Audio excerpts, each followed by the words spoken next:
Hey folks, Steve here with TacMed TV. We're still at the EMS World Expo 2018, and I promised you guys I would get one of the keynote speakers here, and I was able to do that. Michael Wright, thank you so much for doing this. When I saw when the list came out for the keynotes and the things that were going to be happening here at the Expo, I noticed that you guys were going to be doing the active shooter stuff, and of course that fits right in with what TacMed TV is all about, is sharing information. Of course, we don't go into tactics or anything like that, but we share information among the tactical medicine community, and it's kind of branching out now with the active shooter response, with the rescue task force stuff and everything like that. Heads up. How you doing? Okay. Yeah, you're cool. I'm here for you. I appreciate it, brother. So anyway, like I said, you know, we're a small community, so we've got to kind of take care of each other. There's only a few of us in the country that are doing the civilian tactical medicine type of thing with law enforcement. If you could, just a little bit of background for the viewers, just tell us a little bit about yourself. So, veteran United States Army, 82nd 101st Airborne Division. Also a veteran of the United States Air Force Reserve as a loadmaster on a C-130. 20 years with the fire department, tactical medic team leader for the city of Milwaukee, former. Started Southeast Tactical in 2013, originally to train civilians what to do while they're waiting for us. It morphed after we trained the city of Milwaukee. We trained 1,900 law enforcement and 900 firefighters. Outstanding. In rescue task force, outfitted it, city's ready to go. Got a lot of requests from people, hey, can you do this? One thing led to another. This is my third year with EMS World. And this year they asked us to up our game and do the complex coordinated terrorist attack, which we did Monday in the Predators Arena. The National Predators gave us their entire arena to use for the training, and wow. it was mind-blowing. Just the privilege to be able to use that space, it was kind of mind-blowing. So we're pretty pleased with things. Have you, with that, did you have a really good turnout with participants? Absolutely. I mean, typically, you know, we can't predict the skill level of people that come here, but we tailor make it to the lowest common denominator, and there's always something for people that are higher skill level. We tailor make it to the experience and giving them somewhat of a sensory overload, but in a controlled environment. We were slated for a maximum of 150 students for the 4-hour period. We were probably at the 130 area, and this is the first time we've ever done it.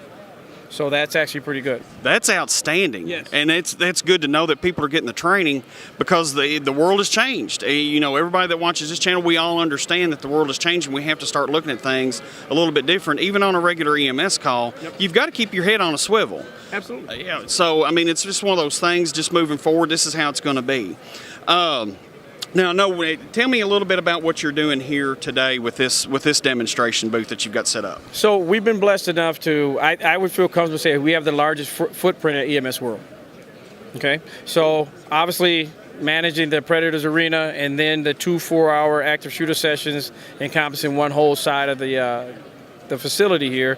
They also give us the opportunity to give people a snapshot of what to do. So the showroom demo is designed for anyone, regardless of skill level. Walk in, sit down, see a 7-minute video. They go around the corner. We gear them up with some good stuff, get them in the game, and then we couple them with some excellent instructors. We work with ITLS and their simulators, and then we go out and we manage some wounds, and we talk them through it.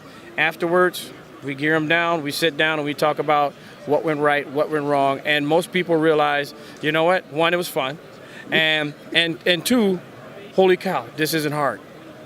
It is, and here's the deal. I tell people all the time that trauma is a very simple fix in a complex environment. True story. True story.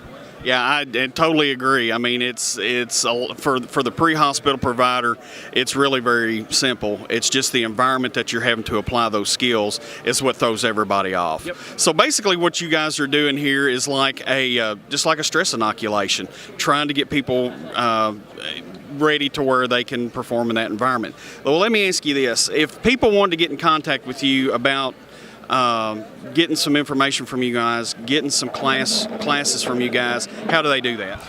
They can go to se-tactical.com, okay, or go to our Facebook page, Southeast Tactical LLC, or 414-688-5969.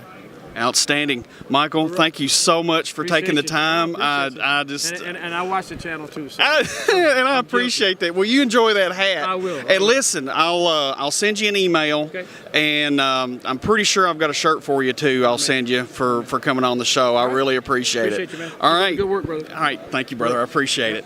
All right, folks. That's Michael Wright. He's here doing the active shooter stuff with Southeast Tactical LLC. They're going to be running today and I think tomorrow as well. I wish you guys could be here. I've already talked to them. They are going to be in New Orleans at next year's Expo. Hopefully we're going to meet up with them again at that time. Let me know if you like this video. Put a comment in the comment section. Let me know what you like. Of course, his information, I'm going to try to put a crawler on the screen for you, but I'm also going to put the information in the description box below. So folks, we're going to get out and see who else is here at the Expo. Thanks for watching. My name is Steve with TacMed TV, telling you guys to stay safe.